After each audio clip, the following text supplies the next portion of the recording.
فذكر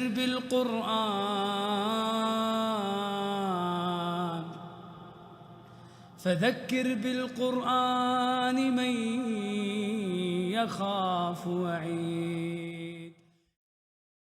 تو میرے دوستوں اور میرے بزرگوں، یہ وہ راستہ ہے کہ نہیں معلوم کہ کوئی لمحے میں اللہ کا محبوب بن جائے اور کوئی لمحے میں اللہ کا مردود بن جائے. اس لیے اپنا مزاج بنانا ان باتوں کا کہ بھئی یہ مبارک کام تواضع کا، انکساری کا، عاجزی کا، اپنی زندگی کی سادگی کا اور دوسروں کے لیے غم کھانے کا اور ان کی ضرورتوں میں کام آنے کا اور ان کے لیے اپنی زندگی کو بے چین کرنے کا کام ہے. اگر یہ مزاج بن رہا ہے تو اس کا مطلب یہ کہ ہماری محنتیں قبولیت کے دروازے سے آگے بڑھ رہی ہے. اور اگر یہ مزاج نہیں بن رہا ہے بلکہ الٹا طبیعتوں میں عداوت بڑھ رہی ہے، کینہ بڑھ رہا ہے، ساتھ بیٹھنے والے کے مشورے کو سننا گوارا نہیں ہو رہا ہے اور 2.5 گھنٹے کی کاموں میں شریک ہونے والے کو دیکھنا گوارا نہیں ہو رہا ہے، تو یا اللہ میری آنکھیں اتنی بے نور ہو گئی اور میرا دل اتنا سخت ہو گیا. اگر آج میں ان سے دور ہوں گا تو کل آپ مجھے دور کر دیں گے، پھر میرے انجام تو کیا ہوگا، میری آخرت کا کیا ہوگا. آدمی دوران کرن جبرن اپنے آپ کو پابند بنائے اور اپنے ساتھیوں میں اپنے آپ کو مزاج بنائے اور ان کے ساتھ اپنے آپ کو ہم شریک رکھے اور رہ کر کام کی فکروں میں اپنے آپ کو چلاتا رہے تاکہ کام کا مزاج ہم میں باقی رہے اور دنیا کی کوئی حوث ہمارے اندر نہ آئے. ایک ہے حوث دنیا کی کہ میں مال ملے، سامان ملے، چیزیں ملے، یہ بہت حقیر ہے. اس سے زیادہ ہلاکت کی چیزیں یہ ہے کہ بھائی مال تو نہیں چاہتا لیکن مقام چاہتا ہوں، وجاہت چاہتا ہوں، نام چاہتا ہوں، یہ اور زیادہ بربادی کی چیز ہے. اس لیے آدمی اپنے دلوں کو ٹٹولتا رہے اور اپنی زندگی کو جھانکتا رہے اور تنہائی میں ان باتوں کو بیٹھ کر سوچے، اے اللہ آپ نے کتنا بڑا کرم کیا. بارہا میں نے آپ کی محبت میں بھی بچوں کو چھوڑا، بارہا آپ کی محبت میں اپنے کاروبار کو چھوڑا، بارہا آپ کی محبت میں گرمی کے زمانے میں سردی کو جھیلا اور سردی کے زمانے میں گرمی کو برداشت کیا.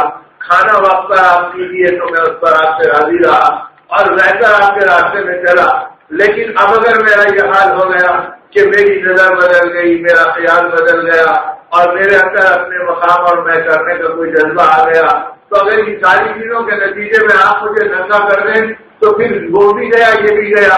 اتنے چھوڑنے کے بعد بھی اگر آپ نہیں ملے تو پھر کیا ملا. اے اللہ میری زندگی کو وہ زندگی بنا دے جس زندگی سے آپ راضی ہوتے ہیں اور جس زندگی سے آپ خوش ہوتے ہیں.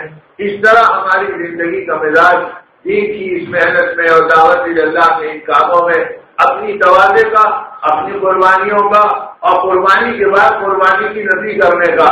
حضرت فرماتے تھے صاحب رحمۃ اللہ علیہ کہ جیسے تم شکلوں کی نفی کرتے ہو، مکان سے نہیں ہوتا، دکان سے نہیں ہوتا، کاروبار سے نہیں ہوتا، تو ویسے ہی تم اپنے ذہن میں بناؤ کہ تمہاری محنتوں سے بھی کچھ نہیں ہوتا. یہ تو ظاہر کی ایک شکل ہے، بہانے کے طور پہ کی جا رہی ہے. اللہ ہدایت دے گے تو ہدایت آئے گی اور اللہ توبہ قبول کرے گے تو توبہ قبول ہوگی. لہذا ہماری محنتوں سے بھی نہیں ہوتا، اللہ کے کرنے سے ہوتا ہے. تو تم اپنی دینی محنتوں کی بھی نفی کیا کرو. جیسے نبی رحمت صلی اللہ علیہ وسلم نے 21 سال تک نبوت کے زمانے میں محنت کی، 13 سال مکہ مکرمہ میں کی اور بچے ہوئے 10 سال مدینہ طیبہ میں کیے. اور جب مکہ مکرمہ فتح ہوا تو وہ زمانہ نبوت کے 21 سال گزرنے کے بعد کا تھا جس میں بدر بھی پیش آیا، احد بھی پیش آیا، آپ کے چچا کی شہادت بھی پیش آئی، آپ کی بیٹی کی شہادت بھی واقع ہو گئی، آپ کی 2 بیٹیوں میں طلاق بھی پڑ گئی. یہ سارے حالات و قربانیاں آپ نے دی اور اپنے شہید صحابہ کی شہادتوں کو دیکھا، ان کے معصوم بچوں کو اپنے گلے لگا کر ان کو تسلی دی. اب جب مکہ مکرمہ فتح ہوا ہے اور آپ مکے میں داخل ہوئے ہیں تو اللہ کے انعام کے شکرانے میں اتنے جھکے کہ آپ کی گردن جھک کر اونٹی کی گردن کو لگ رہی تھی اور پھر آپ کے آنسو ٹپک رہے تھے اور آپ کی زبان مبارک کے اوپر یہ کلمات چل رہے تھے، لا الہ الا اللہ وحدہ انجز وعدہ نصر عبدہ ہزم الاحزاب وحدہ. اے اللہ بے شک میں اقرار کرتا ہوں اور اعلان کرتا ہوں اکیلے اللہ نے ہمیں کامیابی دی. اس کامیابی میں آپ نے ابو بکر و عمر کی قربانیوں کو نہیں گرا، آپ نے بدر کے شہداء اور احد کے شہداء کو شامل نہیں کیا. بلکہ ان سب کو قربان کر کے فرمایا اے اللہ میں اعلان کرتا ہوں اکیلے اللہ نے اور اکیلے آپ کی ذات نے ہمیں کامیابی دی. انجز وعدہ آپ نے وعدہ کیا تھا, آپ نے اپنے وعدے کو پورا کیا. نصر آپ کا آپ نے اپنے غلام کی مدد کی, اگر آپ مدد نہیں کرتے تو کچھ نہیں ہوتا تھا. اور پھر یہ ساری چیزیں آپ کی طرف سے ہے. تو اس طرح آپ نے ایک ایک چیز میں اپنی محنتوں کی نفی کی اور صاف ان باتوں کو کہہ دیا لا الہ الا اللہ وحدہ انجز وعدہ نصر عبدہ ختم الاحزاب وعدہ. اکیلے اللہ نے تمام دشمنوں کو شکست دی, اس میں ہماری محنتوں کا کوئی دخل نہیں. اب اگر اللہ کے نبی صلی اللہ علیہ وسلم ان چیزوں کے اوپر یہ کہہ رہے ہیں تو ہم اس بات کو سوچیں کہ ہم یہ کہہ رہے ہیں کہ صاحب ہماری محنت کے بعد بھی گلو گلزار بنا اور ہماری محنت کے بعد میں لوگ بڑھ گئے اور ہم ملکوں کو گئے اور ہم علاقوں کو گئے. یہ تو اللہ کا کرم ہے کہ اللہ نے ہم جیسے کمزور ناہنجاروں کو قبول کیا اور اپنے نام اور اپنے نبی کے کام کے لیے لگایا. اور اس کے پیچھے اس صدی کے اندر بھی ہمارے بڑوں کی بڑی محنتیں ہیں جو رات دن وہ کرتے رہے اور بڑی بڑی قربانیاں دیتے رہے.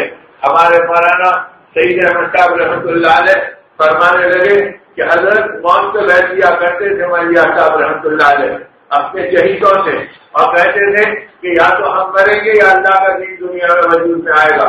یہ نیت سے بیٹھ کرو. اور جو اس نیت سے بیٹھ کرتا اس کے لیے نہ 4 مہینے کی قید کی نہ سال کی قید کی. ارے تم اللہ کے نام پر آئے اور پھر اس کے بعد تمہیں گھر یاد آیا اور پھر تمہیں اپنا علاقہ یاد آیا تو وہ توبہ کرتے اور وہیں بیٹھے رہتے اور برابر دین کے تقاضوں کے اوپر اپنے آپ کو چلاتے رہتے. ایک بار لمبی مدت گزر گئی اور جنگواتی سامنے تھے جو اس طرح کے بیٹھ کیے ہوئے لوگوں میں شامل تھے. ایک نے کہا اگر طویل مدت ہو گئی بیوی بچوں کی کوئی خبر نہیں ہے. وہ زمانے میں یہ فون کی سہولت تھی اور نہ سواریوں کی سہولت تھی بلکہ بڈیوں سے جانا ہوتا تھا اور پیدل چلنا ہوتا تھا اور کئی مہینوں میں جا کر اپنے علاقے کی احوال کا پتہ چلتا تھا. تو اب اس نے کہا کہ ہر علاقے کے لوگ آئے ہیں, خیرخواہی کا زمانہ ہے, بچے میرے بیمار پڑے ہیں, یہ آپ کہہ رہے ہیں اگر آپ کی اجازت ہو تو میں 3 دن کے لیے جا کر آ جاؤں. ٹھیک ہے بھائی جاؤ 3 دن کے لیے جاؤ اور پھر فوراً پلٹ کر آ جاؤ. اب وہ گیا. اب جب گیا تو اب مدتوں کے بعد گیا. اب گھر کے حال دیکھا, بچوں کی بیماری دیکھا. اب ان ساری چیزوں کے گویا نوٹ فوٹ میں اور ان چیزوں کو گویا سنبھالنے کے اندر کچھ اتنا لگ گیا کہ 4 دن بھی گزر گئے, 5 دن بھی گزر گئے. 5ویں دن نکلا, 6ویں دن پہنچا. اب جب 6ویں دن پہنچا تو ہر مہینے صاحب رحمۃ اللہ علیہ نے اسے آتے ہوئے دیکھا پر میں آنے کی ضرورت نہیں ہے. وہ سر جھکا کے آیا, مسجد میں بیٹھ گیا. آپ نے اپنے ساتھیوں سے کہا اسے اٹھاؤ, یہ ہماری مسجد سے بیٹھنے کے لائق نہیں, اسے مسجد کے باہر چھوڑ دو. اب وہ رو رہا کہ حضرت جی معاف کر دو, آئندہ ایسا نہیں ہوگا, بس غلطی ہو گئی. فرمایا نہیں تم اعتبار کے قابل نہیں ہے, بھائی اسے اٹھاؤ اور مسجد کے باہر کر دو. اب لوگ کہہ رہے ہیں کہ حضرت کو خفا ہو رہے اور تو بیٹھا ہوا ہے, حضرت کو اور ناراضگی ہو رہی, چلو. اور 2 طرف سے مونڈے پکڑ کر میواتیوں نے اٹھایا اور لے جا کے مسجد کے باہر چھوڑ دیا. اب وہ مسجد کے باہر سے پھر روتے پھر ملا کے آیا اور آ کے کہا حضرت معاف کر دو. حضرت فرمایا بھائی یہ مانتا نہیں, اسے اور دور چھوڑ کے آ جاؤ. اب لوگ پھر اسے پکڑے اور پھر گھسیٹے اور لے جا کے پھر دور چھوڑ کے آیا. اب اس کے بعد میں وہ پھر وہاں سے روتے ہوئے چلے آیا. اب 3 مرتبہ ایسا ہو گیا. اب جب 3 مرتبہ کہا کہ دور لے جا کے چھوڑو, اب جب دور لے جا کے چھوڑے تو وہ چھوڑنے والوں سے پہلے روتے ہوئے دوڑتے ہوئے آیا اور آ کے کہا حضرت اللہ کے لیے معاف کر دو. تو اب جب وہ اندر آنے لگا تو حضرت اپنی جگہ سے کھڑے ہو گئے اور جب وہ قریب آیا تو ہاتھ پھیلا کے گلے لگا لیا اور پیٹ سبق کے فرمایا ہاں بھائی ہاں, ہمارے لوگ تو ایسے ہی ہیں کہ ان کو جتنے دھکے دو یہ ہم سے قریب ہوں گے اور یہ اللہ کے دین سے قریب ہوں گے اور یہ دین کا کام کریں گے. پھر بٹھا دیا. تو مانتے فرماتے تھے اگر ایسا کوئی دھکا تم کو ہم کو دے دے تو کیا کرو گے؟ دوبارہ اس مسجد میں جانے کو تیار نہیں ہوں گے.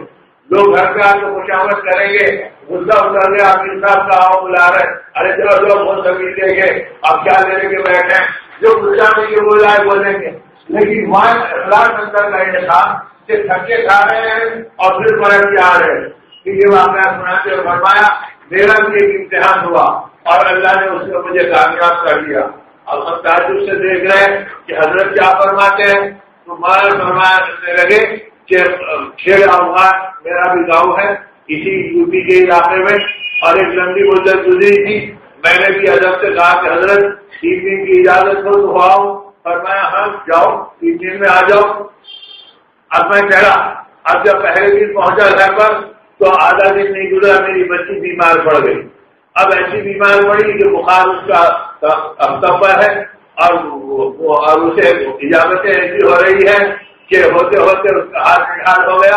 اب جتنے گاؤں میں اور علاقے کے اندر بڑے بڑے طبیب تھے سب سے بلا کے علاج کرایا، دوسرے دن اس کی طبیعت اور بگڑ گئی۔ اب میں پریشان ہوں، یا اللہ اسے اس پر بیماری میں چھوڑ کر جاؤں تو ایک مسئلہ ہے، رک جاؤں تو حضرت سے کیا ہوا، اللہ والا اس کا وعدہ ٹوٹ جائے گا۔ اب میری زندگی کا نازک امتحان ہے، اب ادھر دین کے تقاضے اور ایمان کی محنتیں اور ایمان والے کا وعدہ ہے، اور ادھر گھر کی ضرورتیں ہیں، اور میری محبت میری بیٹی کی یہ پریشانی ہے۔ میں نے 2 رکعت صلاۃ الحاجت پڑھے اور کہا اے اللہ تیرے علم میں موت اور حیات ہے، اگر شفا ہے تو اسے شفا دے کر مجھے آزاد کر دے تاکہ میں تیرے دین کے سامنے چلے جاؤں، اور اے اللہ اگر شفا آپ نے مقدر نہیں کی تو اسے موت دے کر تو مجھے آزاد کر دے تاکہ میں تیرے دین کے تقاضے پہ چلے جاؤں۔ میں نے دعا مانگی اور شام تک اس کا انتقال ہوگا۔ اب رات میں نے اس کی قبر کھدوائی اور اس کے جنازے کی نماز کی تیاری کی، اور آدھی رات کو اس کو دفنایا، اور صبح سے پہلے میں قبرستان سے سیدھا نکلا اور بنگلے والی مسجد کی طرف چل پڑا۔ جو ٹرک مل جائے جو گاڑی مل جائے اس میں بیٹھوں گا، وہاں تک پیدل چلوں گا۔ چلتے چلتے اللہ کی شان یہ کہ مغرب سے پہلے میں بنگلے والی مسجد میں آیا اور اللہ نے میرے وعدے کو نبھا دیا اور 3 دن کے اندر میں پہنچا۔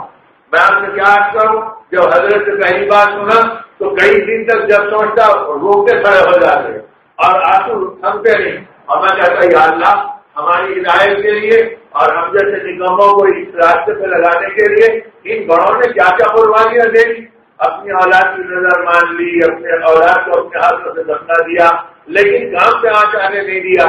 تو میرے دوستوں ان قربانیوں سے یہ کام آپ تک اور ہم تک پہنچا۔ اب آگے کی نسلیں ہم کو دیکھ کے چلے گی، وہ تو اللہ کو پیارے ہو گئے۔